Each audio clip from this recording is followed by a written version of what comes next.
Celtic Badass of the Week showcases a different badass person of Celtic heritage each week. Those who exemplify the give no shit attitude and come out on top. They may come from our past or our present, but rest assured they come from all walks of life and legend. They are men, women, even old ladies and pirate queens. You don't have to be a muscled-up Celt in a fur kilt swinging a mighty sword. You can just be a 4'11" Welsh woman and suffragette who knows jujitsu. Most of these badasses are all too real. While some may be only legend, badass legends though. The only prerequisite for this title is Celtic blood and badassedness. Allan Pinkerton. Now, he is quoted as saying, "On reading a newspaper report of a large or small robbery with the aid of my vast records and great personal experience and familiarity with these matters, I can at once tell the character of the work, and then knowing the names, history, habits, and quite frequently the rendezvous of men doing that type of work, am able to determine with almost unerring certainty not only the very parties who committed the robberies, but also what disposition they are likely to make of their plunder, and at what points they will be hiding." Somebody heard this and said, "What do you mean by that, Allan?" Basically, he said, "I solved crimes while reading the newspaper." Now, Allan Pinkerton was a grizzled, tough-as-haggis, face-punching old Scotsman who came to the United States to pursue his undying lifelong dream of building barrels with his hands and selling them for cash. During his efforts to make it in the dog-eat-dog world of barrel making, Pinkerton somehow fell ass backwards into a career of crime-fighting badassitude that eventually led him to create the Secret Service, save Abraham Lincoln's life from an assassination attempt, and infiltrate Confederate strongholds in the Deep South, and track outlaws like Jesse James and Butch Cassidy on horseback through the rough backcountry of the Wild West, all while running a nationwide ring of private detectives and punching any criminal scum foolish enough to position his groin within arm's reach of America's first detective. Woo! Nowadays, Pinkerton is remembered as the greatest detective this side of Batman, and while Pinkerton never really wore a whole lot of capes and bulletproof Kevlar costumes like Dark Knight, he did carry a badass double-barrel sawed-off shotgun. Ooh, and he wasn't afraid to use it to blast gigantic holes through his enemies' torsos.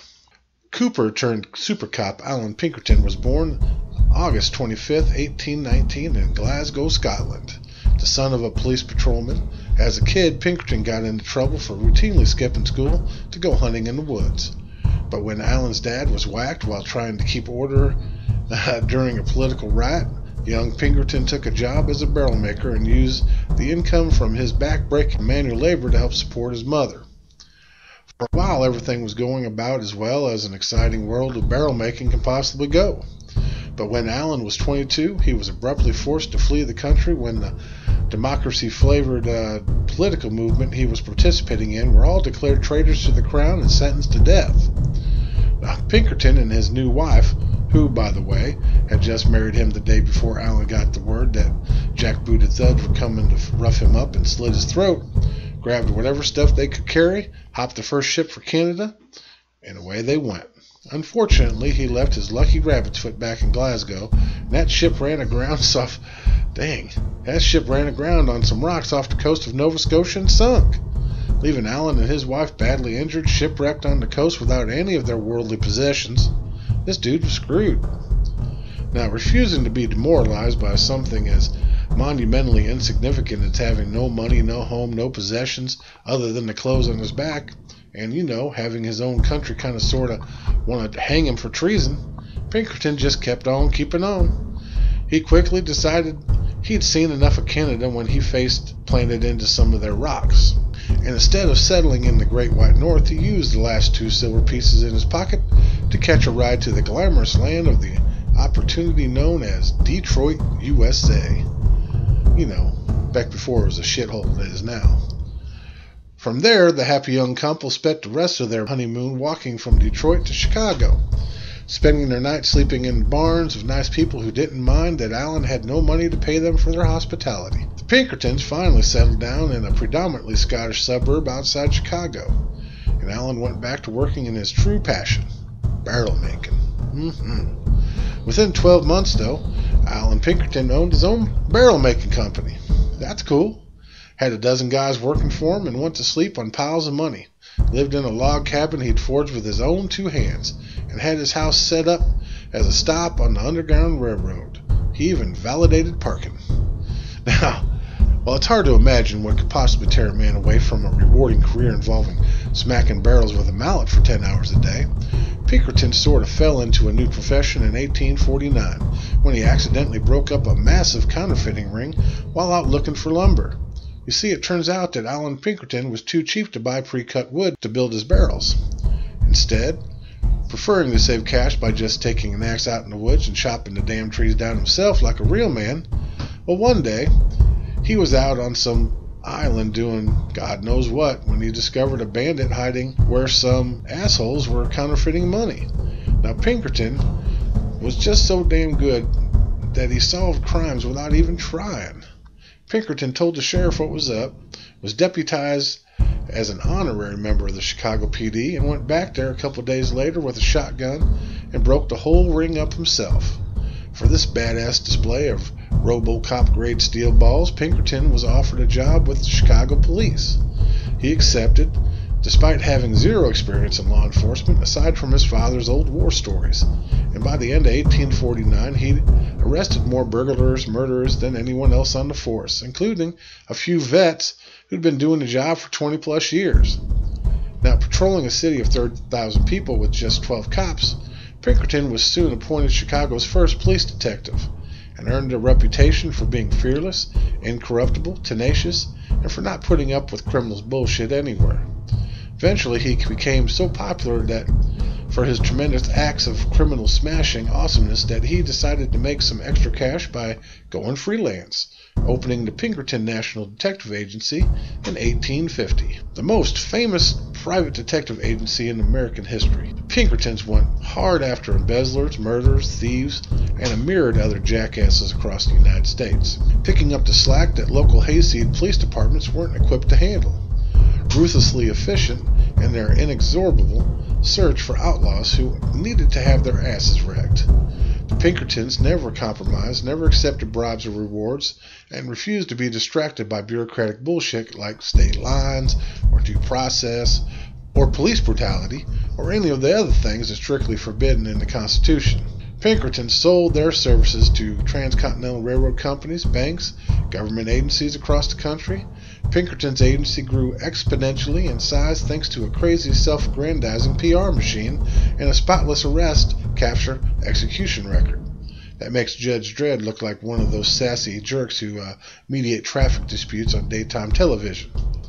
That wasn't long before the Pinkertons basically morphed into an all-encompassing apparatus that was like the FBI, the Secret Service, Blackwater, and Dog the Bounty Hunter, all rolled up into one badass, ultra-efficient machine of gangster incinerating justice. But it was just getting started. The agency got a bit of a break in 1861 when Allan Pinkerton was in Baltimore trying to uncover the mastermind of some continent-spanning criminal empire, and somehow managed to uncover a cleverly organized plot to assassinate the recently elected President Abraham Lincoln on his way to his inauguration in Washington, D.C. Now, Pinkerton, who was friends with Lincoln, dating back to Honest Abe's days working on the Illinois Central Railroad, warned the Prez, crashed a party in his honor, and managed to get Lincoln out of town just in time to save him from an assassin's bullet. He was rewarded by being appointed the first head of the newly formed Union Intelligence Service, an organization that we all know today as the Secret Service. Now, when the Civil War finally exploded across the eastern half of the country and turned all of America's fields and rivers into blood-soaked battlefields, Pinkerton used his network of agents to gather intel from Confederate strongholds throughout the South, gathering details on troop movements, city defenses, and other details critical to the Union's war effort, including one time when he got a female agent.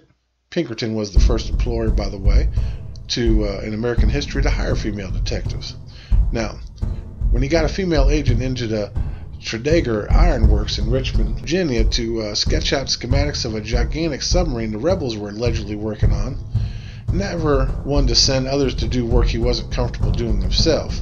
and in addition to leading counter-espionage operations aimed at taking down Confederate spy networks in Washington, D.C. Pinkerton also personally infiltrated the South on multiple occasions. His most exciting encounter came while he was scouting out defenses of the city of Memphis. Not long after completing his mission, he was discovered by the local authorities, and he fled his hotel room mid-shave by climbing down a drain pipe with his face covered in shaving cream while guys ran up the stairs with guns and ropes to whack him. But he somehow managed to escape. Pinkerton was eventually taken off Secret Service detail and subsequently replaced by the clowns who let Lincoln get capped in the head at Ford Theater. So instead of running the president's personal spy network, he instead went back to working his multi-million-dollar National Detective Agency, tracking down badass Old West outlaws from Kansas to California.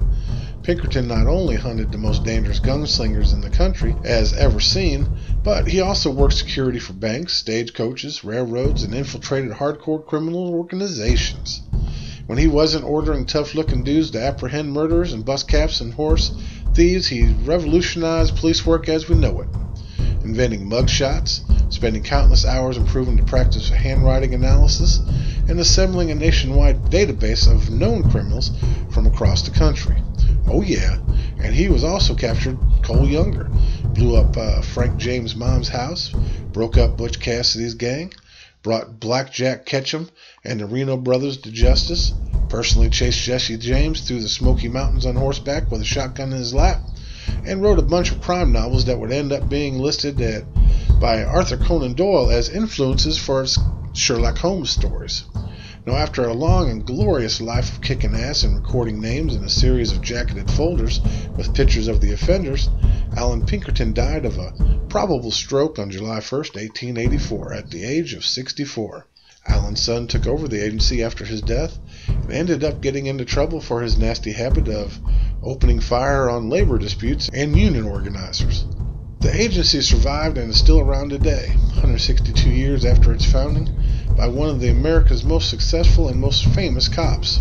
Oh right, and the national database of criminals, as well as most Pinkerton practices, was adopted by the federal government in 1908 when they decided to create their own national detective agency based on Allan Pinkerton's model of interstate crime fighting. They called it the FBI. Now that is badass.